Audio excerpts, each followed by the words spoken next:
Olá, estamos de volta com o Senado agora. O Senado deve votar esta semana a proposta que regulamenta a mediação judicial. O objetivo é desafogar a justiça brasileira. O repórter Dante Ascioli explica. A justiça está inchada. São mais de 100 milhões de processos que demoram muito para chegar ao fim. De cada 10 ações que tramitam num ano, apenas 3 são concluídas no período. O projeto que o Senado deve votar nesta semana pode ajudar a reduzir esse congestionamento de processos. O texto, que já passou pela Câmara, define as regras para a mediação, um sistema em que as partes são estimuladas a resolver os conflitos usando muita negociação. Você mora num condomínio, sabe que ali vai ficar 40, 50 anos. Você bate um carro dos 2 moradores e, ao invés de fazer um acordo internamente, vai para a justiça. E, a partir dali, cria uma desavença muito forte entre aqueles 2 condôminos que moram naquele prédio. Com a lei da mediação, nós queremos estimular as pessoas físicas a fazer as suas composições. O mediador não julga, não tem poder de decisão. Ele ajuda as partes a chegarem a um acordo. Para acelerar a solução do conflito, a mediação dispensa aquela papelada e a sisudez do Poder Judiciário. As reuniões são marcadas pela conversa entre as partes e pela informalidade. Muitas vezes, a questão que está travando a realização, o encontro de um acordo, é uma questão subjacente, uma questão emocional. E na mediação, o terceiro ele serve como um facilitador. Ele vai propiciar que as partes se foquem na solução do problema, deixando de lado essa questão emocional. Existem 2 tipos de mediação. Na judicial, o profissional deve ter curso superior completo, mas nem precisa ser em direito. Pelo projeto, os tribunais devem criar centros para a solução consensual de conflitos.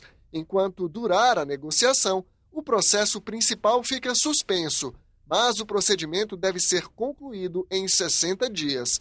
Se houver acordo, o juiz determina o arquivamento da ação original. Já na mediação extrajudicial, qualquer pessoa pode funcionar como mediador. Basta que tenha a confiança das partes e seja capacitada para a função. O maior beneficiário é o cidadão brasileiro e o Poder Judiciário, que hoje vive afogado. A mediação já existe no mundo há mais de 30 anos. Existe nos Estados Unidos, existe na Europa, existe aqui na América do Sul, a Argentina faz há 20 anos, mas o Brasil ainda não tinha uma lei de mediação. Então, a nossa ideia é trazer a mediação para o Brasil, para que nós tenhamos a mediação fora da justiça, a mediação dentro da justiça e a mediação pelo poder público. Mas nem todos os processos podem ser resolvidos via mediação. Segundo o Conselho Nacional de Justiça, o sistema poderia ser usado em 70% dos casos, mas existe um gargalo que os tribunais ainda vão ter que resolver: a falta de mediadores capacitados.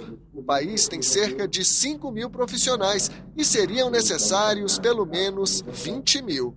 A mediação ela requer um conjunto de estruturas, não só infraestrutura para onde o mediador pode realizar, mas também a própria existência de um mediador, que é um profissional treinado com técnicas. Uma proposta de emenda à Constituição em análise no Senado propõe a autonomia do Banco Central. Atualmente, diretores e presidente do Banco Central podem ser substituídos a qualquer momento por iniciativa da Presidência da República. Mas uma proposta de emenda à Constituição apresentada pelo senador Romero Jucá, do PMDB, propõe a independência funcional do banco. Diretores e presidente do Banco Central continuariam a ser indicados pela Presidência da República e confirmados pelo Senado Federal. Mas eles teriam um mandato fixo de 4 anos, que começaria na metade da administração presidencial e terminaria na metade da administração seguinte. A destituição antes desse prazo só poderia acontecer se aprovada por maioria simples do Senado. Em outros países, existem diferentes modelos de funcionamento do Banco Central. Nos Estados Unidos, a indicação também é presidencial, mas o chefe do banco tem mandato de 4 anos e não pode ser substituído pelo presidente. Na União Europeia, a direção do Banco Central é escolhida em acordo pelos chefes das nações. o presidente tem mandato de 8 anos.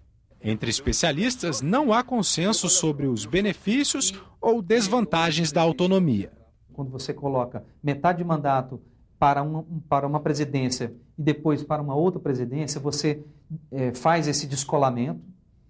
Me parece também muito interessante haver o início e o fim chancelado pelo Senado, porque no momento que houver divergências, por exemplo, de política monetária que claramente estejam focadas nos seus objetivos, mas descoladas dos objetivos mais políticos, pode ser que o Congresso sirva como árbitro e fale, não, esse mandatário não vai sair porque entendemos que ele está cumprindo bem o seu papel. Se o Congresso realmente quiser um Banco Central que atenda aos interesses da sociedade, cobrar a chamada accountability, prestação de contas à sociedade, para que realmente tenha sanções. A proposta de emenda à Constituição ainda não tem relator, mas já repercute entre os senadores.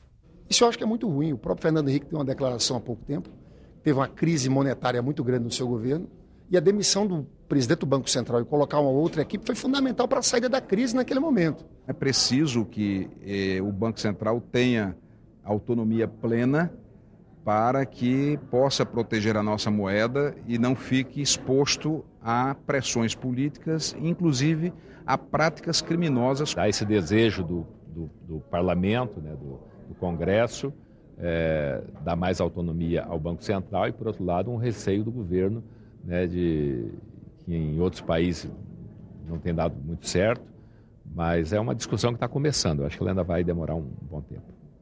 A reforma política que está sendo votada na Câmara dos Deputados deve ser alterada no Senado.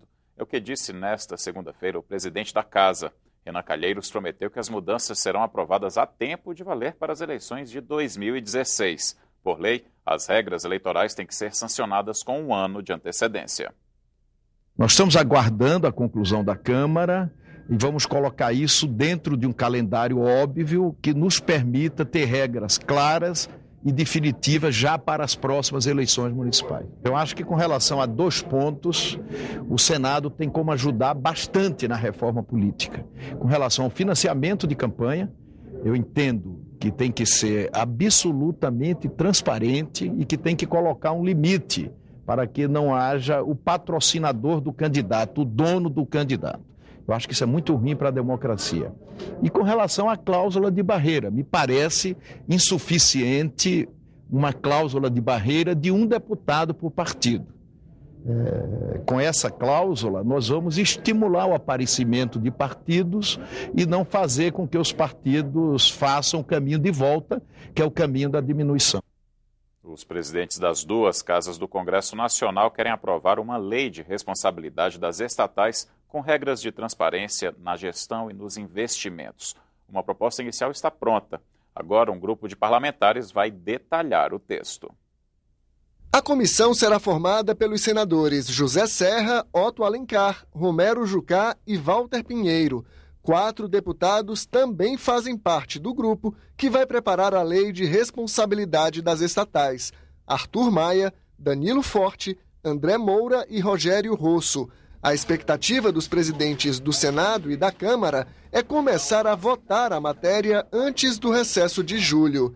Renan Calheiros e Eduardo Cunha divulgaram um esboço do projeto. A Lei de Responsabilidade das Estatais valerá para empresas públicas e sociedades de economia mista da União. É o caso dos Correios, Banco do Brasil, Caixa, Petrobras. Se causarem prejuízo aos acionistas, os gestores terão que responder na Justiça. Eu acho que essa lei fortalecerá o Brasil, a transparência, e acaba com esse mundo paralelo das estatais, que não tem controle público, que não tem acompanhamento do Congresso e que não dá respostas à sociedade. O Senado agora volta a qualquer momento com outras notícias. Até a próxima.